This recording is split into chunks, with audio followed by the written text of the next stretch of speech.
isinagawa ng ating Kongreso sa Pilipinas, no? Upang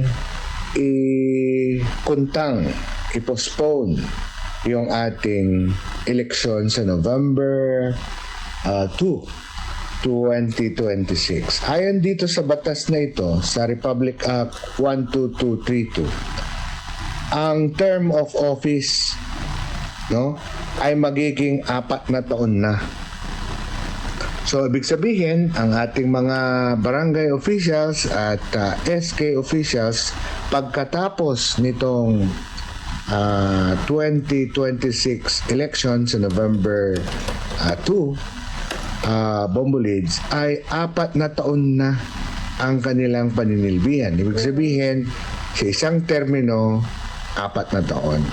So, ngayon, ang nakalagay dito sa batas na ito, hindi daw po pwede sa mga barangay officials, no, na lalampas sa 3 termino sa mga barangay officials. So, yung mga regular barangay officials, kinakailangan sa 4 na taon at 3 beses sila magbalik-balik o makapagsilbi.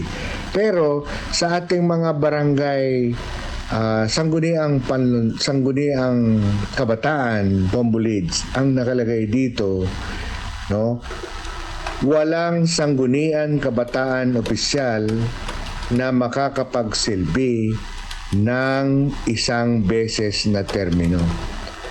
So, ibig sabihin, Bombo Leads, para sa isang sangguniang kabataan chairman, 1 beses lang makapagsilbi. Pwede ulit yung nagtatanong kanina na SK chairman, pwede ulit siya makatakbo. Kaya lang, bilang SK kagawad, pwede.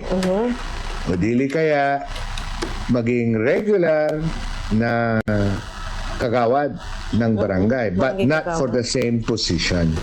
So, malinaw po dito sa batas RA 12232 na 1 beses lang ang pagkatapos manilbihan ng 1 beses ang isang barangay sangguniang kabataan chairman, hindi na po pwede ulit na tumakbo para sa parehas na posisyon.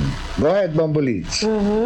Okay, so sa mga nagbabalak po na tumakbo dito sa attorney, hanggang ilang taon po ba dapat ang tumakbo ang isang SK chairman po? Bombo Leads, ang importante rito, Bombo Leads, para sa mga SK 15, ang sino man ang nagbabalak, basta hindi po siya lalampas sa on the day of the election, that will be on November 2, 2026. Hindi po siya lalampas sa 24, eksaktong 24 years old.